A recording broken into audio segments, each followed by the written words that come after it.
ऐसा हुआ कि नानक एक गांव के बाहर आकर ठहरे। वो गांव सूफियों का गांव था, पूरी बस्ती ही सूफियों की थी। खबर मिली सूफियों के गुरु को, तो उसने सुबह ही सुबह नानक के लिए एक कप में भरकर दूध भेजा। दूध लबालब था, एक बूंद भी और न समा सकती थी। नानक गांव के बाहर ठहरे थे, एक कुएं के तट पर। उन्होंने पास की झाड़ी से फूल तोड़कर उस दूध की प्याली में डाल दिया।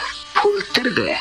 फूल का वजन क्या, उसने जगह न मांगी, वो सतह पे तिर गया और प्याली वापस भेज दी। नानक का शिष्य मर्दाना बहुत हैरान हुआ कि मामला क्या है। उसने पूछा कि मैं कुछ समझा नहीं, क्या रहस्य, ये हुआ क्या? तो नानक ने कहा, सूफियों के गुरु ने खबर भेजी थी कि गांव में बहुत ज्ञानी है, अब और जगह नहीं। मैंने खबर वापस भेज दी है कि मेरा कोई भार नहीं है, मैं जगह मांगूंगा ही नहीं, फूल की तरह तिर जाऊंगा। जो निर्भर है वही ज्ञानी, जिसमें वजन है अभी अज्ञान है।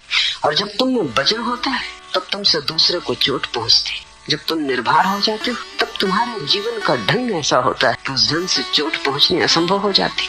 अहिंसा अपने आप फलती, प्रेम अपने आप लगता है। अगर तुम निर्भर हो जाओ तो ये सब घटनाएं अपने से घटती। जैसे आदमी के पीछे छाया चलती, ऐसे भारी आदमी के पीछे घृणा, हिंसा, वैमनस्य, क्रोध, हत्या चलती। हल्के मनुष्य के पीछे प्रेम, करुणा, दया, प्रार्थना अपने आप चलती। इसलिए मौलिक सवाल भीतर से अहंकार को गिरा देने का है। कैसे तुम गिराओगे अहंकार को? एक ही उपाय है। वेदों ने उस उपाय को रित कहा है, लाओसे ने उस उपाय को ताओ कहा है, बुद्ध ने धम्म, महावीर ने धर्म, नानक का शब्द है हुक्म, उसकी आज्ञा।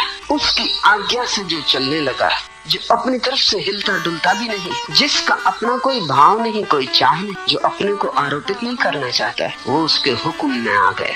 और जो उसके हुक्म में आ गया वो सब पा गया, क्योंकि उसके हुक्म को मानना उसके हृदय तक पहुंच जाने का द्वार है। अपने को ही मानना, उससे दूर हटते जाना। अपने को मानना है कि तुमने परमात्मा की तरफ पीठ कर ली, उसकी आज्ञा को माना कि तुम्हारा मुख परमात्मा की तरफ हो गया। तुम सूरज की तरफ पीठ करके जीवन भर भागते रहो तो भी अंधेरे में रहो, और तुम सूरज की तरफ मुंह इसी क्षण कर लो तो जन्मों जन्मों का अंधेरा कट जाएगा। परमात्मा के सन्मुख होने का एक ही उपाय है, और वो ये है कि तुम अपनी मर्जी छोड़ दो। तुम तैरो मत, बहो, तुम तिरो, वो काफी है। तुम अकारण ही बोझ ले रहे हो। तुम्हारी सफलताएं, असफलताएं तुम्हारे अहंकार के ही रोग है।